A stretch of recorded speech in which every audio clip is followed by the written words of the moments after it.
दोस्तों, आजकल social media का सिर्फ एक ही मकसद बन गया है, किसी भी तरह से वायरल होना, चाहे इसके लिए कुछ भी करना पड़े। लोग अब सिर्फ लाइक्स, शेयर्स और फॉलोअर्स के पीछे भाग रहे हैं। इस दौड़ में कई लोग, खासकर वो जो खुद को ऑनलाइन सेलिब्रिटी समझते हैं, वो ऐसी हरकतें करने लगते हैं जो न सिर्फ गलत हैं बल्कि खतरनाक भी हैं। कोई झूठी खबरें फैलाकर लोगों की भावनाओं से खेलता है तो कोई जान जोखिम में डालकर स्टंट करता है ताकि अटेंशन लिया जा सके। वहीं कुछ लोग अश्लीलता फैलाकर ध्यान खींचने की कोशिश करते हैं और कुछ तो हद पार करते हुए कपड़े तक उतारने से नहीं कतराते, सिर्फ इसीलिए ताकि उन्हें थोड़ी सी इंटरनेट की दुनिया में पहचान मिल जाए। लेकिन जब ये पागलपन इंसानियत, समझदारी और शर्म जैसी चीजों को पीछे छोड़ देता है, तब इसके नतीजे बहुत ही डरावने हो सकते हैं। ऐसे नतीजे जिनके बारे में शायद किसी ने सोचा भी नहीं होता। आज की हमारी कहानी भी इसी बेहद जरूरी और सेंसिटिव टॉपिक पर बनी है, जिसका नाम है फॉलोअर्स। ये एक दमदार क्राइम थ्रिलर वेब सीरीज है जिसकी IMDb रेटिंग है 7.2। तो चलिए बिना देरी किए शुरू करते हैं इस सीरीज की पूरी कहानी और जानते हैं कि कैसे फॉलोअर्स के पीछे भागते भागते लोग कहां से कहां तक पहुंच जाते हैं। लेकिन आगे बढ़ने से पहले वीडियो को लाइक और चैनल को सब्सक्राइब करना ना भूलें। तो कहानी की शुरुआत नीलम शर्मा नाम की एक एक्ट्रेस की मौत की खबर से होती है। मशहूर एक्ट्रेस नीलम शर्मा की अचानक मौत की खबर पूरे मीडिया और सोशल प्लेटफॉर्म पर आग की तरह फैल जाती है। नीलम महज सिर्फ 30 साल की थी। कहा गया कि उसे कैंसर था और उसी बीमारी ने उसकी जान ले ली। नीलम के लाखों चाहने वालों के लिए ये खबर किसी सदमे से कम नहीं थी। हर तरफ बस शोक की लहर थी। लेकिन इस दुख के बीच एक बात और भी ज्यादा चौंकाने वाली थी कि ना किसी ने उसकी डेड बॉडी देखी, ना कोई अंतिम दर्शन और ना ही कोई अंतिम संस्कार की तस्वीर। परिवार की तरफ से सिर्फ एक बात सामने आई कि नीलम की आखिरी ख्वाहिश थी कि उसके जाने के बाद उसका चेहरा कोई ना देखे और उसका अंतिम संस्कार बिल्कुल निजी तौर पर किया जाए। लोगों ने भी उसका सम्मान करते हुए सवाल उठाना सही नहीं समझा। पर कहानी यही खत्म नहीं होती। 3 दिन बाद अचानक सोशल मीडिया पर एक वीडियो वायरल होता है जिसमें खुद नीलम शर्मा जिंदा खड़ी होकर कैमरे के सामने कहती है, मैं मरी नहीं थी, ये सब मैंने एक कैंपेन के तहत किया ताकि लोग कैंसर को लेकर जागरूक हों। लेकिन सच्चाई इससे कहीं ज्यादा खोखली थी। जांच में पता चला कि नीलम को ना कोई बीमारी थी और ना ही कोई कैंपेन। ये सब कुछ एक सोच समझकर रचा गया झूठ था, बस इसीलिए कि लोग शॉक्ड हों, उसकी प्रोफाइल ट्रेंड में आए और उसके फॉलोअर्स बढ़ें ताकि उसे थोड़ी सी ऑनलाइन शोहरत मिल सके। वहीं उसकी इस हरकत के बाद लोगों ने नीलम की जमकर आलोचना की। पुलिस ने भी कहा कि इस तरह की झूठी खबरें सोशल मीडिया पर फैलाना गलत है। लेकिन अभी ऐसे मामलों को रोकने के लिए कोई कड़ा कानून नहीं है, इसलिए लोग अपनी मर्जी से कुछ भी पोस्ट कर रहे हैं जिसका असर सीधे आम जनता पर पड़ता है। वहीं हम एक और एक्ट्रेस हिया बोस को देखते हैं जो अब इसी राह पर चलने वाली थी। हिया एक समय में काफी फेमस टीवी एक्ट्रेस थी। उसने कई सीरियल्स में काम किया था, लेकिन उसका सबसे पॉपुलर शो लक्ष्मी था जिसमें वो लीड रोल में थी और लोग उसे उसके असली नाम से ज्यादा उसके किरदार लक्ष्मी के नाम से जानते थे। उस दौर में उसके लाखों दीवाने थे। लेकिन अब हालात बिल्कुल बदल चुके हैं। अब ना तो उसे कोई काम दे रहा है और ना ही निर्माता उसे कास्ट करना चाहते हैं। और इसका सबसे बड़ा कारण है सोशल मीडिया पर हिया के फॉलोअर्स बहुत कम हैं। सिर्फ इस वजह से कि कुछ लड़कियों के सोशल मीडिया पर फॉलोअर्स ज्यादा हैं। हिया से भी कम एक्सपीरियंस वाली एक्ट्रेस को काम मिल रहा है। हिया ने OTT की कई सीरीज में काम पाने की कोशिश की, लेकिन हर बार उसे रिजेक्ट कर दिया गया क्योंकि उसके फॉलोअर्स बहुत ही कम थे। इसीलिए हिया बोस ने अपने फॉलोअर्स को बढ़ाने के लिए बोल्ड फोटोशूट करना शुरू किया। ये सारे फोटोशूट बहुत ही कम कपड़ों में होते थे और उनके पोजेस भी अक्सर अश्लील होते थे। हिया की ये सारी तस्वीरें सौम्य नाम का एक फोटोग्राफर खींचता था जो उसका सोशल मीडिया मैनेजर भी था। हिया के फोटोशूट से लेकर उसके अकाउंट पर पोस्ट करने वाली हर चीज सौम्य ही संभालता था। एक रात हिया अपने फ्लैट में फोटोशूट कर रही थी। वो फ्लैट किराए का था जहाँ वो कुछ समय से रह रही थी। उसी समय उसका बड़ा भाई पल्लव बॉस वहाँ पहुँच गया। पल्लव को हिया ने ही बुलाया था, लेकिन पल्लव पहली बार उसके घर आया था, इसलिए उसे लोकेशन ठीक से समझ नहीं आया। उसने हिया को कई बार फोन किया, लेकिन हिया फोटोशूट में बिजी थी, इसलिए उसने फोन नहीं उठाया। आखिर में पल्लव खुद ही ढूंढता हुआ घर तक पहुंच गया। जैसे ही पल्लव अंदर आया, सौम्य बोला कि तुम दोनों बात करो, मैं केक लेकर आता हूँ। पल्लव ने पूछा कि किस बात का केक। हिया मुस्कुराकर बोली, तुम्हें मेरी बोल्ड तस्वीरें तो याद रहती हैं, पर मेरा जन्मदिन भूल गए। पल्लव थोड़ा झिझकते हुए बोलता है, किस लिए बुलाया है बताओ। हिया ने कहा, थोड़ा इंतजार करो, सब बताऊंगी। उसी दौरान पल्लव की पत्नी बार बार उसे कॉल कर रही थी, लेकिन पल्लव अपनी बहन के सामने फोन उठाना ही नहीं चाहता था, इसलिए वो वॉशरूम में जाकर बात करता है। उसकी पत्नी पूछती है, घर बेचने की बात हुई? पल्लव जवाब देता है, मैं तो अभी अभी आया हूँ। बात करने का समय नहीं मिला। उसकी पत्नी कहती है, अगर ये घर नहीं बिका तो हमारे बच्चे का भविष्य अंधेरे में चला जाएगा। दरअसल ये घर उनकी पैतृक संपत्ति थी, जिसमें हिया की भी बराबर की हिस्सेदारी थी। पल्लव की मंशा थी कि हिया से साइन करवाकर घर बेच दे। वॉशरूम से बाहर आने के बाद पल्लव डॉक्यूमेंट्स निकालता है और हिया से साइन करने को कहता है, लेकिन तभी सौम्य केक लेकर वहां आ जाता है। हिया कहती है कि ये सब बाद में देखेंगे, पहले मुझे कुछ जरूरी बात कहनी है। हिया अपनी बात शुरू ही करने वाली थी कि तभी आनंद नाम का एक आदमी वहां आ जाता है। आनंद हिया का बॉयफ्रेंड था, लेकिन आज की जन्मदिन पार्टी में उसे बुलाया नहीं गया था। फिर भी वो अपने हाथ में फूल लेकर वहां पहुंच गया। हिया ने जब उसे देखा तो बड़ी हैरान होकर वो बोली, तुमने बताया क्यों नहीं कि आ रहे हो? आनंद ने जवाब दिया, क्या तुमसे मिलने के लिए अब इजाजत लेनी पड़ेगी? यहाँ आनंद शराब के नशे में था। हिया उसे शांत रहने को कहती है और बोलती है, मेरा भाई आया है, कोई तमाशा मत करना। इस पर आनंद बोलता है, तुम्हारे तो वैसे भी कई भाई हैं, ये असली है या नकली? उसकी इस बात से हिया को बहुत गुस्सा आता है, लेकिन फिर भी वो आनंद को लेकर आती है। घर के अंदर बर्थडे डेकोरेशन सजावट देखकर आनंद कहता है, मेरे बिना ही इतनी तैयारी कर ली। हिया जवाब देती है, ये कोई पार्टी नहीं बल्कि एक प्लानिंग है। तभी सौम्य सभी को प्लान के बारे में समझाने लगता है। सौम्य कहता है कि कुछ दिन पहले नीलम शर्मा नाम की एक्ट्रेस की मौत की खबर वायरल हुई थी। बताया गया था कि वो कैंसर से मर गई, लेकिन 3 दिन बाद वो सोशल मीडिया पर वापस आई और कहा कि उसने ये सब कैंसर को लेकर जागरूकता फैलाने के लिए किया था। इसके बाद उसके फॉलोअर्स बहुत बढ़ गए। ठीक ऐसा ही प्लान हमने भी हिया के लिए तैयार किया है। अब हम ये खबर फैलाएंगे कि एक समय की मशहूर लक्ष्मी यानी हिया बोस अब इस दुनिया में नहीं रही। उसकी मौत हार्ट अटैक से हुई है। 3 दिन बाद सोशल मीडिया पर हिया का एक वीडियो आएगा, जिसमें वो बताएगी कि ये सब हार्ट अटैक को लेकर समाज में जागरूकता फैलाने के लिए किया गया था। इस योजना के तहत हिया कुछ दिन बरगुना नाम के एक शांत और सुनसान रिसोर्ट में छुपकर रहेगी। उस जगह के बारे में बहुत ही कम लोग जानते हैं और वहाँ सौम्य का खुद का रिसोर्ट है। वहाँ सिर्फ रिसोर्ट का केयरटेकर श्यामलाल रहेगा, जो सौम्य का बहुत भरोसेमंद आदमी है, इसलिए वहाँ किसी बात की कोई चिंता नहीं। श्यामलाल भरोसेमंद आदमी था और हिया को भरोसा था कि वो किसी को कुछ नहीं बताएगा। जब तक हिया रिसोर्ट में रहेगी, उसे मोबाइल फोन या इंटरनेट से पूरी तरह से दूर रहना था। सोशल मीडिया से पूरी तरह से कटे रहने पर ही ये योजना सफल हो सकती थी। सारी प्लानिंग समझाने के बाद हिया ने पल्लव से कहा कि उसने उसे सिर्फ इस प्लान के बारे में बताने के लिए ही बुलाया था। हिया ने साफ कहा कि ये बात किसी को भी पता नहीं चलनी चाहिए, क्योंकि उनके पिताजी ये सब जानकर टूट जाएंगे। ये सुनकर पल्लव गुस्से में कहता है कि ये बेकार और फालतू का आइडिया किसका है? हिया जवाब देती है कि ये आइडिया सौम्य का है। वहीं आनंद ये सब सुनकर भड़क जाता है और कहता है, क्या अब तुम्हारी गंदी तस्वीरें काफी नहीं, जो अब लोगों की भावनाओं से खेलने का खेल शुरू कर दिया है? खेलते रहो ऐसे गंदे खेल, एक दिन इन्हीं खेलों में मर जाओगी। ये कहकर आनंद गुस्से में वहाँ से चला जाता है। थोड़ी देर बाद सौम्य हिया का वीडियो रिकॉर्ड करना शुरू करता है, जिसमें हिया को कहना था कि वो मरी नहीं है और ये हार्ट अटैक के लिए एक चेतावनी थी। लेकिन उसके बोलने से पहले ही आनंद कैमरे के सामने आकर उलूल जुलूल बातें करने लगता है।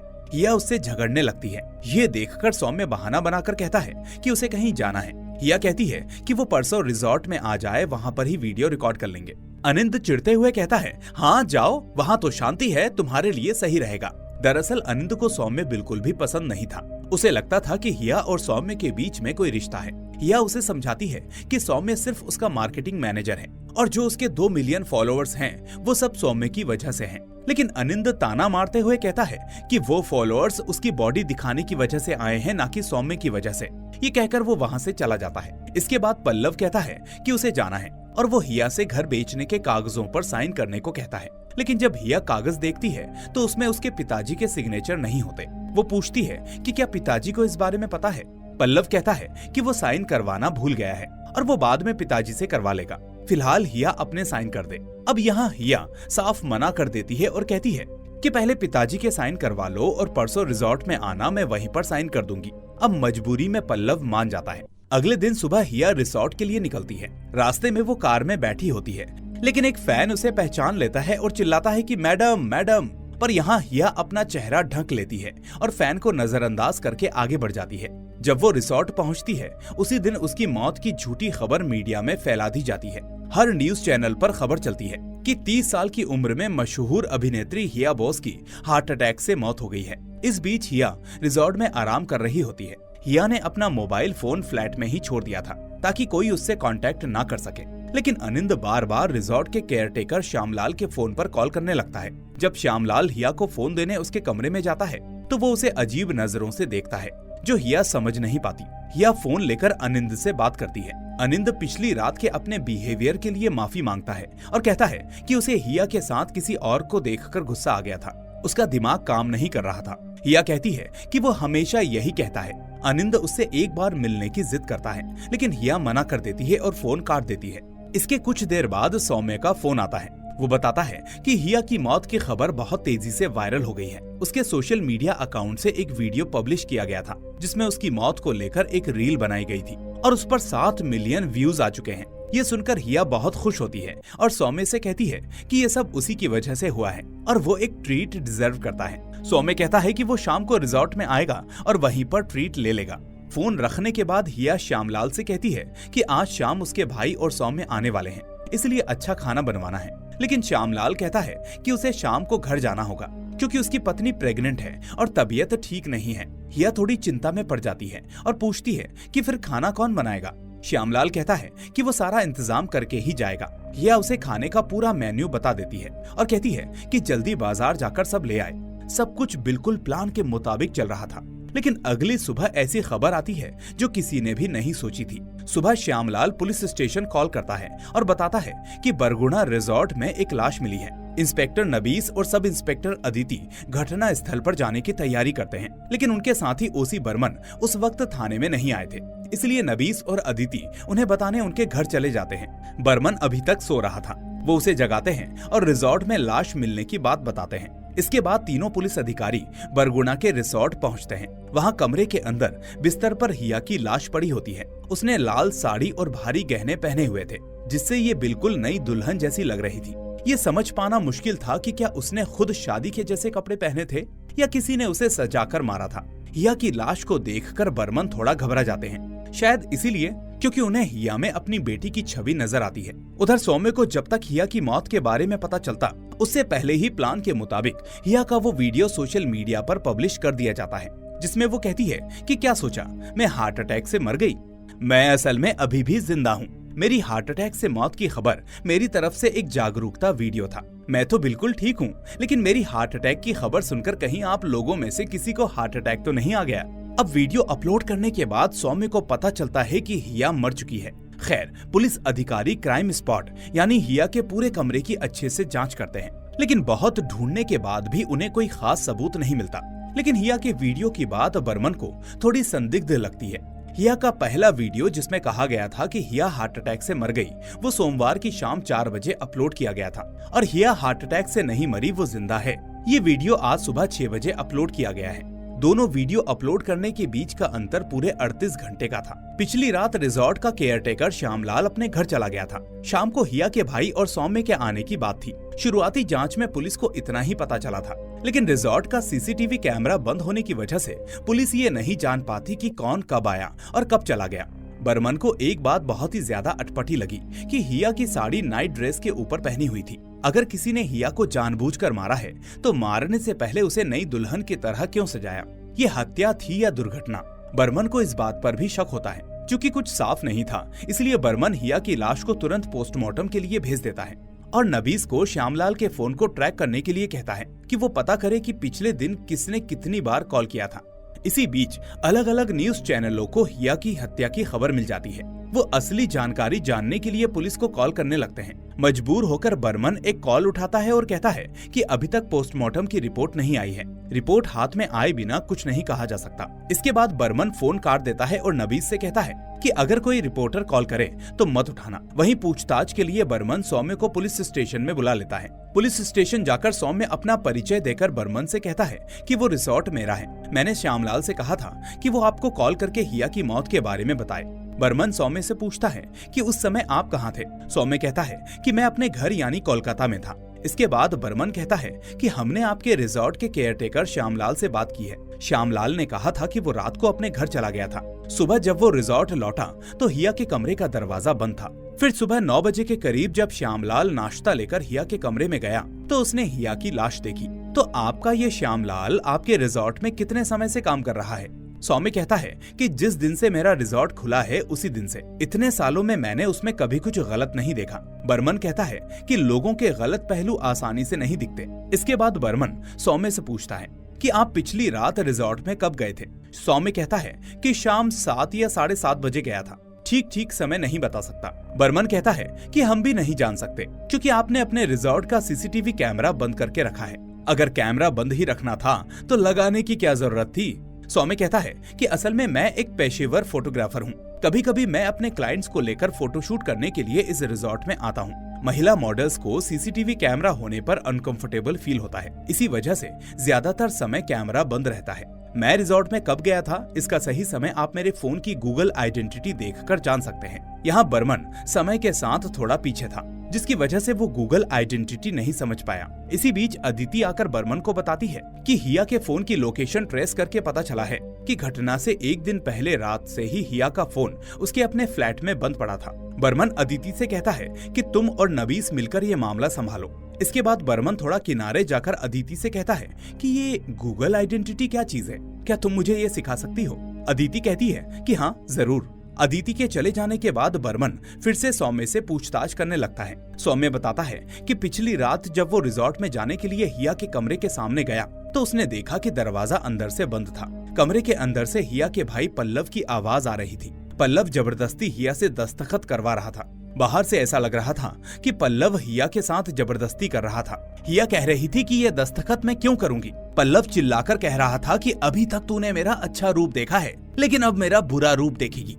ये सब कहते कहते पल्लव रिसोर्ट से बाहर निकल जाता है। पल्लव के ऐसे व्यवहार से हिया बहुत ज्यादा दुखी हो जाती है। सौम्य के हिया के कमरे में जाने के बाद हिया बहुत दुखी होकर सौम्य से कहती है कि मेरे आसपास के लोग सब स्वार्थी हैं। एक दिन अचानक सुनोगे कि इन्हीं की वजह से मैं मर गई।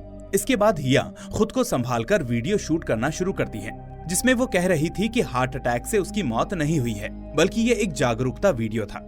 शूट खत्म होने के बाद सौम्य वहाँ से जाने ही वाला था कि तभी अनिंद वहाँ आ जाता है। अनिंद सौम्य को रिजॉर्ट में देखकर बहुत गुस्सा होता है। वो सौम्य के साथ बहुत ही बुरा व्यवहार करता है और एक समय पर सौम्य पर हाथ भी उठा देता है। स्थिति इतनी खराब हो जाती है कि हिया सौम्य को रिजॉर्ट से चले जाने को कहती है। सौम्य जाते समय सुन रहा था कि अनिंद हिया से कह रहा था, क्या सोचा मैं तुम्हारे गलत कामों के बारे में कभी नहीं जान पाऊंगा, आज मैं तुम्हें मार डालूंगा। वहीं अनिंद के हाथों मार खाकर सौम्य को बहुत ज्यादा अपमान महसूस होता है, इसलिए वो हिया को बचाने की कोशिश किए बिना ही वहाँ से चला जाता है। इसके बाद जब सौम्य गाड़ी में बैठने वाला था तभी उसे हिया की चीख सुनाई देती है। इतना सुनकर बर्मन को लगता है कि अनिंद या पल्लव में से किसी एक ने हिया को मारा है, लेकिन बर्मन ये समझ नहीं पा रहा था कि अगर हत्या की तो उसे सजाया क्यों।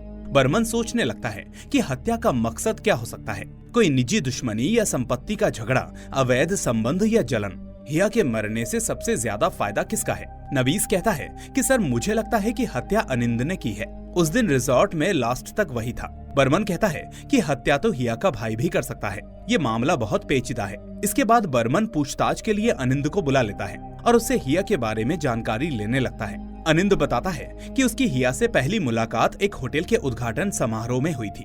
हिया वहाँ मेहमान के तौर पर आई थी। अनिंद बताता है कि उस दिन उद्घाटन समारोह में एक अजीब घटना हुई। हिया को देखने के लिए अनगिनत लोग आए थे। अचानक भीड़ में से एक लड़का हिया को देखकर मैजिक मैडम कहकर चिल्लाने लगता है। वो लड़का बताता है कि उसकी माँ बहुत बीमार है और वो हिया की बहुत बड़ी फैन है। वो हिया को एक बार सामने से देखना चाहती है। उस लड़के की बात सुनकर हिया उस दिन उस लड़के की माँ से मिलना चाहती थी। ये बात अनिंद को बहुत ही अच्छी लगी और एक सेलिब्रिटी होकर भी एक अनजान इंसान के लिए हिया की ममता को देखकर अनिंद उसको दिल दे बैठा। हिया की अच्छी सोच को देखकर वो उससे प्यार करने लगता है। एक समय पर दोनों एक रिश्ते में आ जाते हैं। 3 साल तक उनका रिश्ता चलता है, लेकिन पिछले 1 साल से हिया अपने काम को लेकर बहुत ज्यादा निराश हो गई थी। एक दिन अनिंद हिया के फ्लैट में गया तो देखता है कि हिया बहुत ही दुखी है। अनिंद हिया से पूछता है कि क्या हुआ। हिया गुस्सा होकर कहती है कि सारे प्रोड्यूसर्स फॉलोअर्स के पीछे पड़े हैं। मेरे फॉलोअर्स नहीं है, इसलिए मेरी कोई कीमत नहीं है। जिनको ले रहे हैं उनमें से कोई भी मुझसे ज्यादा काबिल नहीं है। मैंने लक्ष्मी जैसा एक मशहूर सीरियल किया है जिसके 1000 एपिसोड्स पूरे किए हैं। वो तो 150 एपिसोड्स भी नहीं बना सकते, और अगर बना सकते हैं तो बनाकर दिखाएं मेरे जैसा कोई सीरियल। अनिंद हिया को सांत्वना देकर कहता है कि इस सब के बारे में चिंता मत करो, तुम्हें क्या चाहिए बताओ। हिया कहती है कि मुझे फॉलोअर्स चाहिए। उस दिन के बाद से हिया फॉलोअर्स को बढ़ाने की लत में पड़ गई। इसके बाद हिया की जिंदगी में फोटोग्राफर सौम्य आता है। उसकी सलाह पर हिया एक के बाद एक बोल्ड फोटोशूट्स करती है।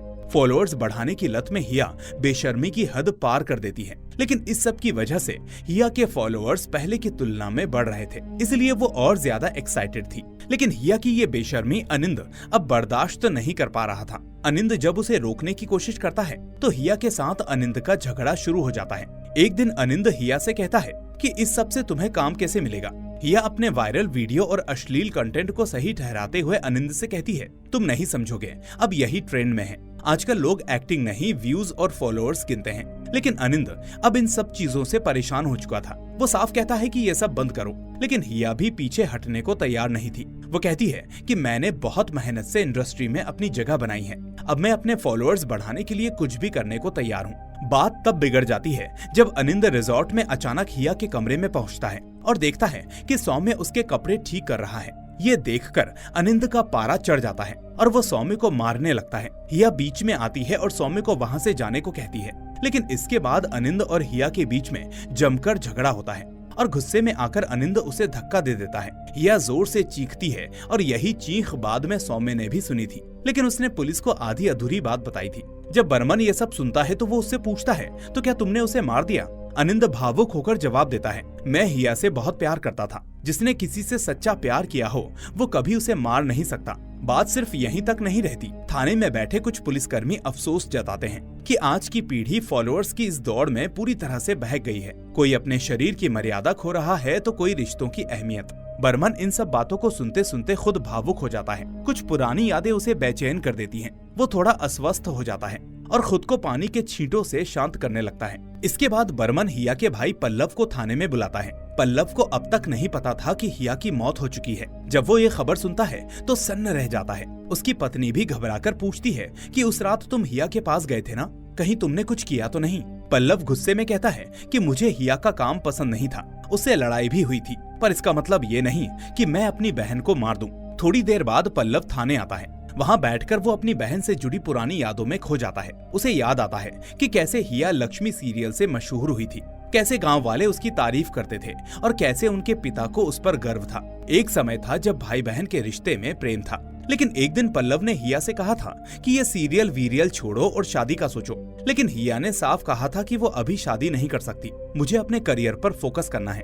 पल्लव ने तब उसे समझाया था कि ये करियर नहीं, एक झूठा सपना है। लेकिन हिया ने ये जवाब दिया था कि ये तुम्हें भले बेकार लगे, लेकिन मेरे लिए ये मेरी कला है। पल्लव की कही हर बात को ध्यान से सुनने के बाद बर्मन को शक होता है कि ये सिर्फ एक पारिवारिक झगड़ा नहीं था, इसके पीछे कुछ और बड़ा कारण है। वो जब घर बेचने के कागजों को देखता है तो उसकी नजरें ठहर जाती हैं। कागज चेक करने के बाद वो पल्लव से कहता है कि असली लड़ाई तो यहीं से शुरू हुई थी। दरअसल पहले दिन पल्लव हिया के फ्लैट पर केवल घर बेचने के दस्तावेज लेकर गया था, लेकिन अगले दिन वो एक नया कागज लेकर रिजॉर्ट पहुंचा, जिसमें लिखा था कि हिया अपनी सारी संपत्ति का पावर ऑफ अटर्नी पल्लव को सौंप रही है। जब हिया ने इस पर दस्तखत करने से इनकार कर दिया तो पल्लव ने जबरदस्ती करने की कोशिश की, लेकिन हिया ने गुस्से में वो कागज फाड़ दिए। अब बर्मन पल्लव से साफ कहता है कि उसने और उसकी पत्नी ने मिलकर हिया की हत्या की है ताकि सारी संपत्ति सिर्फ उनके पास आ जाए। मगर पल्लव बार बार खुद को निर्दोष बताता है और कहता है कि उसे हिया की मौत के बारे में तब पता चला जब पुलिस ने फोन किया।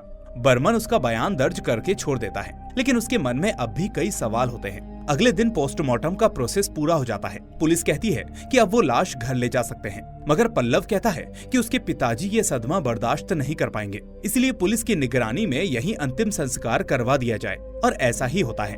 मगर घर लौटते समय पल्लव अपनी पत्नी से कहता है कि शायद लाश को घर लाकर अंतिम संस्कार करना बेहतर होता, क्योंकि अचानक ऐसे शव को जलवाने से पुलिस को और शक हो रहा है। उधर पुलिस रिजॉर्ट के आसपास दोबारा जांच शुरू करती है और पता चलता है कि उसी रात सौम्य दोबारा रिजॉर्ट में आया था।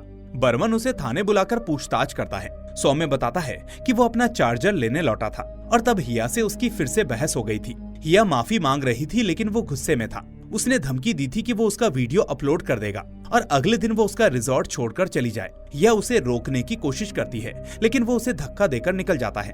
बर्मन को ये सब सुनकर लगता है कि हत्या सौम्य ने ही की है, इसलिए वो उसे गिरफ्तार कर लेता है। तभी उसे एक कॉल आता है जिसमें कोई श्यामलाल के बारे में बताता है। बर्मन तुरंत रिजॉर्ट जाकर श्यामलाल को पकड़ लाता है। पूछताछ में श्यामलाल बताता है कि उस रात वो अपनी बीमार पत्नी को छोड़कर प्रेमिका झूमा के साथ था। ये सुनकर बर्मन उसे फटकार लगाता है। उसी समय बर्मन के सीनियर अधिकारी का फोन आता है और वो गुस्से में बर्मन को केस फटाफट से सॉल्व करने को बोलता है। वो कहता है कि पुराने तरीके छोड़ो और स्मार्ट तरीके अपनाओ। ये सुनकर बर्मन को अपनी बेटी की बात याद आती है, जो उसे हमेशा टेक्नोलॉजी सीखने को कहती थी। उसने बर्मन को स्मार्टफोन, गूगल और सोशल मीडिया सिखाने की बहुत कोशिश की थी, लेकिन बर्मन को ये सब पसंद नहीं था। फिर भी बेटी के जोर देने पर वो मोबाइल चलाने लगा। मगर कुछ ही समय बाद एक बहुत ही दुखद घटना हो गई। उसकी बेटी का एक आपत्तिजनक वीडियो वायरल हो गया, जिसमें वो अपने बॉयफ्रेंड के साथ गलत हालत में दिख रही थी। ये वीडियो बर्मन ने खुद भी देखा था। वीडियो देखने के बाद वो बहुत गुस्से में आ गया और अपनी बेटी पर चिल्लाने लगा कि क्या यही उसकी समझदारी है, क्या यही स्मार्टनेस है कि पूरी दुनिया उसकी गंदी हरकतें देखे। उसकी बेटी इस बात से बहुत दुखी हो गई थी, क्योंकि उसने कभी सोचा नहीं था कि उसका वीडियो इस तरह से सबके सामने आ जाएगा। अगले दिन जब बर्मन अपनी बेटी के कमरे में गया तो देखा कि उसने आत्महत्या कर ली थी। बेटी शर्म से उसके सामने आने की हिम्मत नहीं जुटा पाई और इसी वजह से उसने ये भयानक कदम उठा लिया। इस घटना के बाद बर्मन अंदर से पूरी तरह से टूट गया। उसकी एक लौती बेटी उसे छोड़कर चली गई थी और तब से उसकी जिंदगी बिखर गई थी। खैर, अब हिया की कहानी पर लौटते हैं। हिया की जिंदगी भी बहुत स्थिर नहीं थी। वो एक शादीशुदा आदमी अनिंद के साथ रिश्ते में थी। अनिंद अपनी पत्नी को तरह तरह के काम का बहाना बनाकर घर पर छोड़ देता था और हिया के साथ समय बिताता था। एक दिन जब दोनों एक साथ हिया के फ्लैट में थे, अचानक अनिंद की पत्नी वहां पहुंच जाती है। वो उन्हें आपत्तिजनक हालत में देख लेती है। अनिंद की पत्नी गुस्से में चिल्लाने लगती है। तब हिया उसे कहती है कि उसने अनिंद को वहां बुलाया नहीं था, वो खुद अपनी मर्जी से आया है और अगर वो चाहती ही है तो वो अपने पति को अपने पास रोक कर रखे। इस पर अनिंद की पत्नी कहती है कि हिया ने उसका घर तोड़ा है और वो ये सब कभी भूल नहीं पाएगी। वो साफ कहती है कि जब तक वो जिंदा है हिया को चैन से जीने नहीं देगी। जब मामला ज्यादा बढ़ गया तो अनिंद जबरदस्ती अपनी पत्नी को वहां से ले गया। पुलिस को अपने मुखबिरों से इस पूरे मामले की जानकारी मिलती है। अदिति और नवीस अनिंद की पत्नी से मिलते हैं। वो कहती है कि वो अब अनिंद के साथ नहीं रहती और काफी पहले ही दोनों अलग हो चुके हैं, तो अब उसका नाम इस मामले में क्यों घसीटा जा रहा है। जब नवीस पूछता है कि क्या उनका झगड़ा हिया की वजह से हुआ था, तो वो साफ कहती है कि हाँ, क्योंकि अनिंद रात रात भर हिया के साथ रहता था और अपने बच्चे की भी कोई परवाह नहीं करता था, इसलिए उनके पास अलग होने के अलावा कोई और रास्ता नहीं था। जब उससे पूछा गया कि क्या उसने हिया को धमकी दी थी, तो उसने कहा कि उसकी जगह कोई और औरत होती तो वही करती। लेकिन उस घटना के बाद अनिंद बहुत गुस्सैल और डरावना हो गया था। वो लगातार शराब पीता और सबको धमकाता और अगर कोई कुछ कहता तो आत्महत्या की धमकी देता। जब अदिति पूछती है कि क्या उसे लगता है कि अनिंद का हिया की हत्या से कोई संबंध है, तो वो कहती है कि वो सिर्फ इतना जानती है कि वो दिखने में भले ही शरीफ लगता है, मगर असलियत में वैसा नहीं है। नबीस कहता है कि उसके पिता बहुत प्रभावशाली हैं, तो क्या ऐसा हो सकता है कि उसके पिता ने हिया से बदला लिया हो। इस पर वो कहती है कि अगर बदला लेना ही होता तो वो बहुत पहले ले लेती और वैसे भी उसे ये तक नहीं पता था कि हिया किस रिजॉर्ट में है और यदि पुलिस उसे आरोपी मान रही है तो क्या उनके पास कोई सबूत है। अब अदिति और नबीस के पास इसका कोई जवाब नहीं होता। दूसरी तरफ बर्मन हिया के फ्लैट पहुंचता है और वहां उसके मोबाइल और लैपटॉप की जांच करता है। इसी बीच उसका मुखबिर शिराज उसे फोन करता है और बताता है कि सौम्य के बारे में बहुत जानकारी इकट्ठा की गई, लेकिन कुछ भी संदिग्ध नहीं मिला। जिन लोगों के साथ वो काम करता है उनसे भी पूछताछ की गई, लेकिन वहां से भी कुछ हासिल नहीं हुआ। सौम्य के साथ काम कर चुकी कुछ लड़कियों से भी बात की गई थी। उन्होंने भी कहा कि सौम्य बहुत अच्छा है। लड़कियों ने खुद ये बात मानी कि रिजॉर्ट में लगे सीसीटीवी कैमरे से उन्हें अच्छा फील नहीं होता था, इसलिए अक्सर वो खुद ही कहती थी कि कैमरे बंद कर दिए जाएं। ये सब सुनने के बाद बर्मन सिराज से कहता है कि वो और अच्छे से छानबीन करे। इसके बाद कहानी हिया के घर की तरफ जाती है। हिया के पिता उसकी आत्मा की शांति के लिए श्राद्ध करवाना चाहते हैं, लेकिन पल्लव साफ कह देता है कि इस घर में ये सब नहीं होगा। वो कहता है कि आजकल लोग मंदिर में छोटा सा आयोजन कर लेते हैं, अगर श्राद्ध करना है तो मंदिर जाकर करो। उसकी पत्नी कहती है कि हिया की मौत जिस हालत में हुई है उसके लिए श्राद्ध जरूरी है, मगर घर में एक छोटा बच्चा भी है। पल्लव कहता है कि वो कुछ कार्ड्स छपवाएगा, उनकी फोटो खिंचवाकर फेसबुक पर अपलोड कर देगा ताकि लोगों को लगे कि वो एक जिम्मेदार भाई है। उसकी पत्नी कहती है कि कार्ड छपवाकर सबसे पहले ओसी बर्मन को देना ताकि उसका ध्यान तुम पर से थोड़ा हट जाए। प्लान के मुताबिक पल्लव कार्ड छपवाकर बर्मन को फोन करता है और कहता है कि वो हिया का श्राद्ध करवा रहा है। उस समय बर्मन हिया के सोशल मीडिया अकाउंट की जांच कर रहा था। वो एक एक करके हिया की हर फोटो, वीडियो और उन पर आए हुए कमेंट्स को बड़े ध्यान से देखता है। तभी उसकी नजर एक लड़के पर जाती है जो हर पोस्ट पर लगातार कमेंट करता है। बर्मन उस लड़के पर नजर रखने लगता है। अगले दिन मंदिर में हिया के श्राद्ध का आयोजन होता है। वहाँ पुलिस अधिकारी अनिंद, सौम्य, श्यामलाल और कई पत्रकार भी आते हैं। जब श्राद्ध की रस्में चल रही थी तभी बर्मन उस लड़के को देख लेता है जो हिया की हर पोस्ट पर अक्सर कमेंट करता था। बर्मन उसका पीछा करता है, लेकिन वो लड़का मंदिर से बाहर निकल जाता है। बर्मन श्यामलाल से उसके बारे में पूछता है। तब श्यामलाल बताता है कि उसका नाम नारायण है और जिस दिन हिया की मौत हुई थी उस दिन सुबह वो भी रिजॉर्ट के बाहर आया था।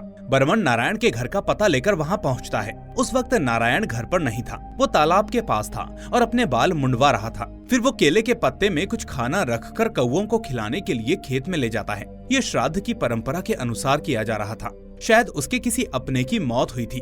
इधर बर्मन नारायण के घर में घुसकर उसके कमरे की जांच करता है। वहाँ की दीवारों पर हिया के लक्ष्मी किरदार की कई तस्वीरें लगी हुई थी, जिससे साफ पता चलता है कि वो उसका बहुत बड़ा फैन था। बर्मन को वहाँ एक डायरी भी मिलती है जिसमें लक्ष्मी को लेकर बहुत कुछ लिखा था। एक जगह उसने लिखा था कि तुम ऐसी अश्लील तस्वीरें क्यों डालती हो, लोग तुम्हें गलत नजर से देखते हैं, मुझे अच्छा नहीं लगता।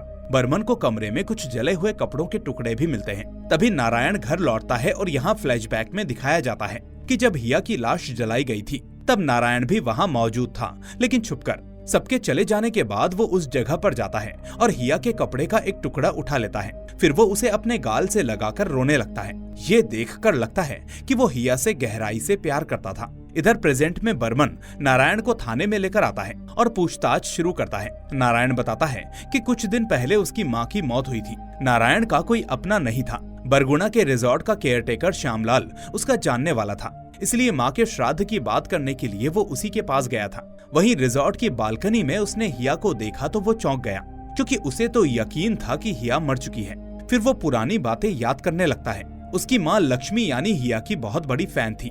एक दिन जब नारायण ने अपनी माँ से कहा कि लक्ष्मी उनके गांव के पास एक रिजॉर्ट के उद्घाटन के लिए आ रही है, तो माँ ने कहा कि उसे लेकर घर आ। नारायण ने मना किया कि वो बड़े लोग हैं, हमारे घर क्यों आएंगे। तो माँ बोली कि कह देना कि मरने से पहले एक बार मिलना चाहती हूँ। माँ की बातों को सुनकर नारायण लक्ष्मी से मिलने पहुँचता है, जो वहाँ सौम्य के रिजॉर्ट का उद्घाटन कर रही होती है। जब वो हिया को अपनी माँ की बीमारी के बारे में बताता है तो हिया सौम्य के साथ नारायण के घर आती है। उसे देखकर नारायण की माँ बेहद खुश हो जाती है। वो हिया से कहती है कि तू मेरे घर की लक्ष्मी है, मैं प्रार्थना करती हूँ कि तेरे जैसी बहू मेरे बेटे को मिले। हिया मुस्कुराकर कहती है, आप ठीक हो जाएं, बेटे की शादी भी तो करनी है। माँ कहती है, तू ही आना बहू बनकर। फिर माँ एक फोटो फ्रेम दिखाती है जिसमें नारायण की तस्वीर के पास हिया की तस्वीर लगी होती है।